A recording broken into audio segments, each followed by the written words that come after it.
So the next thing is, um, kind of why buy now? So, mortgage rates have risen from the historically low levels in 21 and 22. But like I was saying earlier, appreciation is such a great thing in California. In the state of California, and I don't know if you all are from California, some of you may not be from California. The important thing to keep in mind is that what do we have here in California? We have strong jobs. We have things like Silicon Valley in the tech sector. We have tourism. We have, down in Southern California, we have all of the music industry, the movie industry, et cetera. At the end of the day, people are always going to want to live in California. Is California perfect? No, we have our own challenges. But if you look at properties, something that someone might have bought 20 years ago at $750,000 may be worth $1 million today or $2 million because appreciation will continue to grow. And like I mentioned earlier, if you're paying rent, that money is just going away and you will never see that money again. So your long-term investment's going to grow. Equity is going to build up.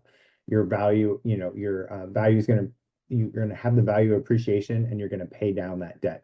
The other advantage is that you have, when you have a home, like that home is yours, right? You like have the right to paint the walls a different color, plant whatever you want in the yard, have a dog if you want it. There's no one telling you what you can and can't do with that property. So there's that pride of home ownership. You have that stability and security. You have that sense of community when you walk outside and you know your neighbors that live on both sides versus it maybe just being when you're a tenant and a renter, you may just be new in the neighborhood, not know anyone.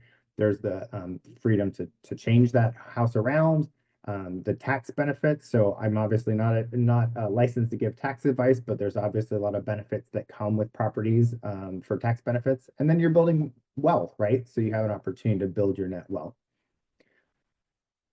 So this next slide is gonna show you specific stats for San Francisco. I practice real estate mainly in San Francisco, so this is where, I wanted to kind of share with you kind of what the real estate market has been doing for the last 20 years or 10 years, sorry. So this chart goes back and shows both single family homes as well as condominiums.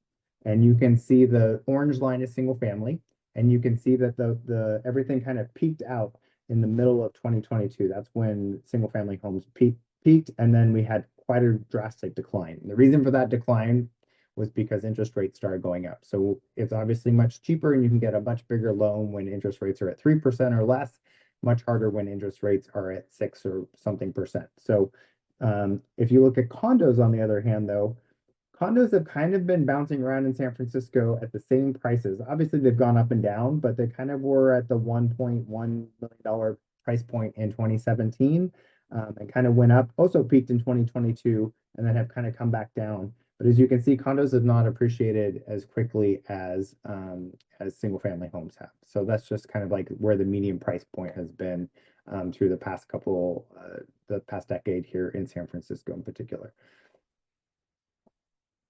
So mortgage percentages of the average family budget in California, according to NAR. So historically, it was like around 22% historically. That number obviously is much higher as the cost of housing has gone up. It's now around 34%.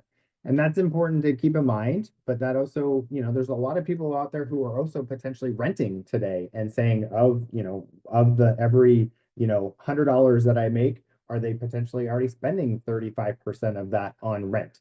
So it's important for you to kind of look at your own scenario and understand what your own potential financial situation is, and maybe, purchasing a home makes sense versus renting because of all the things I was just talking about.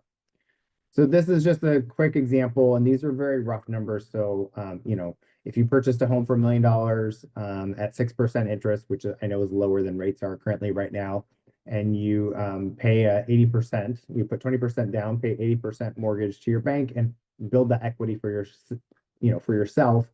Over 30 years, you're going to spend approximately $1.9 million. But at the end of that time, you're going to own an asset.